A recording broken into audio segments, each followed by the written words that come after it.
Hello, my name is Isa Yalama Cockcraft. I'm a senior music performance major, but I also love art in all its forms and am an artist myself, both as a visual artist and composer.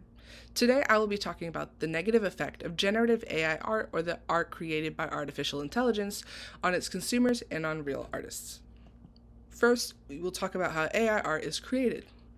AI art generators are machine learning algorithms.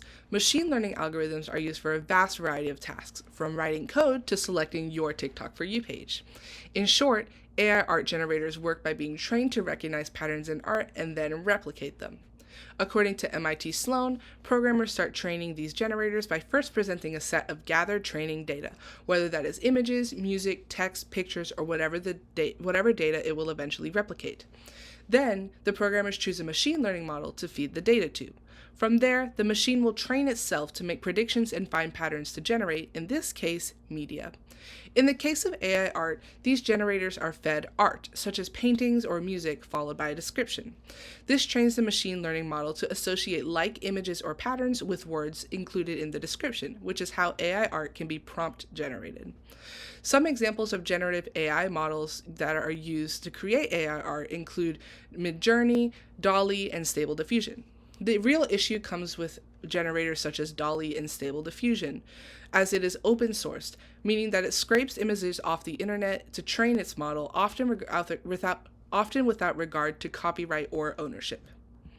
Now, why is AI art used in the first place? These generators are often used by companies and the general population alike for similar reasons. Both use it so that they do not have to spend the money to hire an artist, despite the vast amount of artists that are looking for work. Even Netflix has used AI art, receiving backlash after using it to create the short film The Dog and the Boy instead of hiring artists.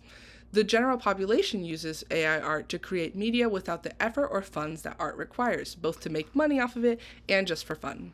This is often done with ignorance or just plain disregard for how it actually impacts working artists.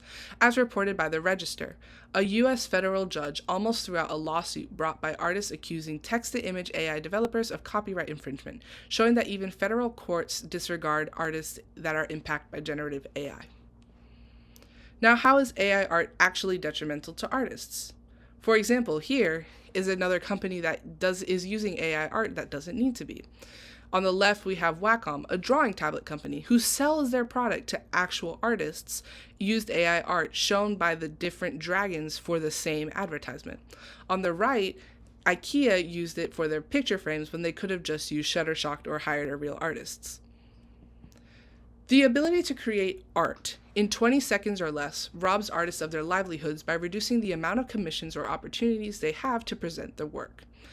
AI art generators are also trained by being fed art by artists, often without their consent or knowledge, and often without regard to copyright, as explained by an op-ed published through the American University's newsletter, The Eagle.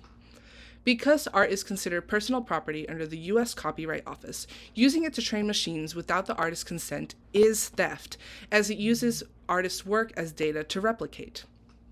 These art generators can also replicate an artist's unique style, though often very poorly, by inserting an artist's name in the prompt, further removing the opportunity for artists to find work and disregarding the time, dedication, and effort it takes to develop a personal style. MIT Technology Review shines a light on an example of this issue by writing about Greg Rutkowski, a visual artist whose work appears in very popular fantasy game franchises Magic the Gathering and Dungeons & Dragons. Rutkowski's art has been stolen by Stable Diffusion's AI art generator to replicate his style without his knowledge or consent over 93,000 times within the first month that his name was inputted. He at first thought it would help his work reach new audiences, but instead the internet was flooded with images that had his name attached but were not his, burying his actual work for those that wanted to find it, and therefore, though ironically, reducing his exposure. Rutkowski is pictured here on the left as an example of his work. And on this next slide, you can see the AI art on the left compared to the real art on the right. The AI art has discrepancies in the face and the arms that don't really make sense, versus his real art on the right is very clean, very neat, and very detailed. Here are the AI art's discrepancies shown a little bit more closely. Now you may be thinking, I'm not an artist, so why do I care? AI art is actually very detrimental to everyday people. Art has always been uniquely human and often expresses our cultures, history, creativity, and very complex emotions that other animals cannot replicate. The act of even creating art is very deeply felt and very cathartic. It can take years to master a craft and develop a personal style that reflects who the artist is.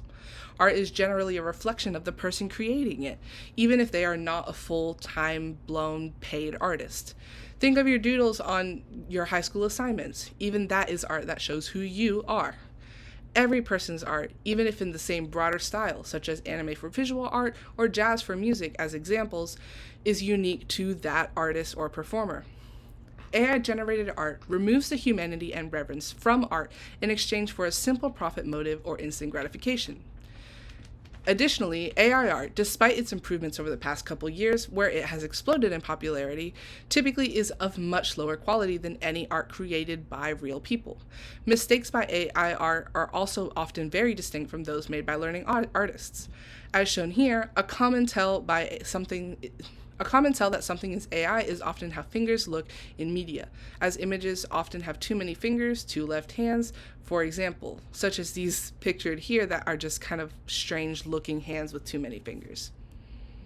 AI art has already flooded internet search results as well, so those actually looking for real artists in art are inundated by poor quality media.